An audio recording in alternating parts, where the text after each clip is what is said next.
Hi everyone, my name is Ishmael Nkomazana and this is my P1 presentation on a technology that failed and a technology that succeeded.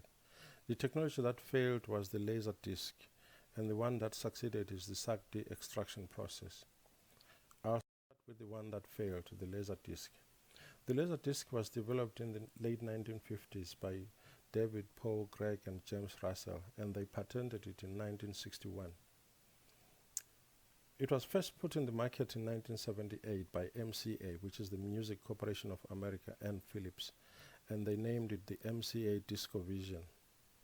The name MCA DiscoVision later changed after it was bought by Pioneer. The laser disc is an optical storage medium. It has advantages, well, an advantage. It produces high quality audio and visual effects, but however, it has a lot of disadvantages. It is heavy, it weighs about half a pound. The disc is large and cumbersome to store. This disc has a low storage capacity of between 30 minutes to an hour. And it gives a high quality performance when it is when expensive players are used to play it. But when it is used on cheaper players, it does not give that high quality performance. It also is noisy when used because it plays at a very high speed of 1,800 RPMs. The Laserdisc was not very popular in the US, as only 2% of the households used the disc. It did fare better in Asia, particularly in Japan, where about 10% of the households owned the disc by 1998. In conclusion, Pioneer discontinued the laser disc in 2009. And these are the references I used for the laser disc. And now the SACD. The SACD is the steam-assisted gravity drainage.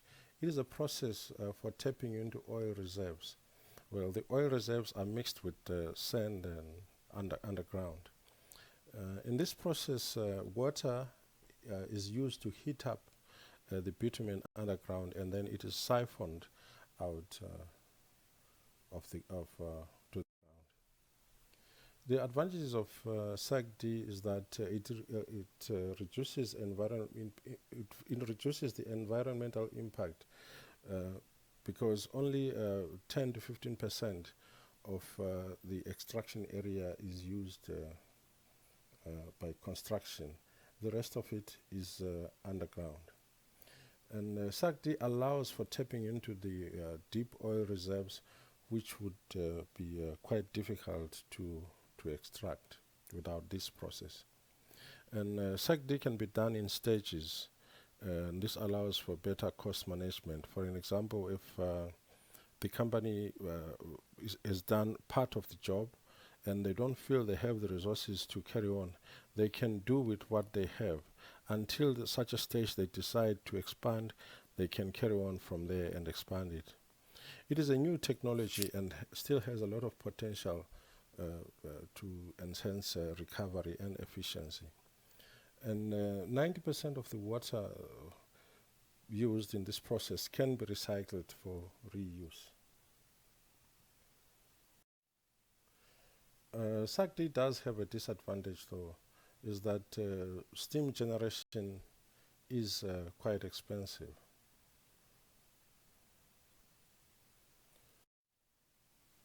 In conclusion, I think SACD has more advantages than disadvantages, and this makes it ideal for use in the oil sands, and I think it will continue to be so.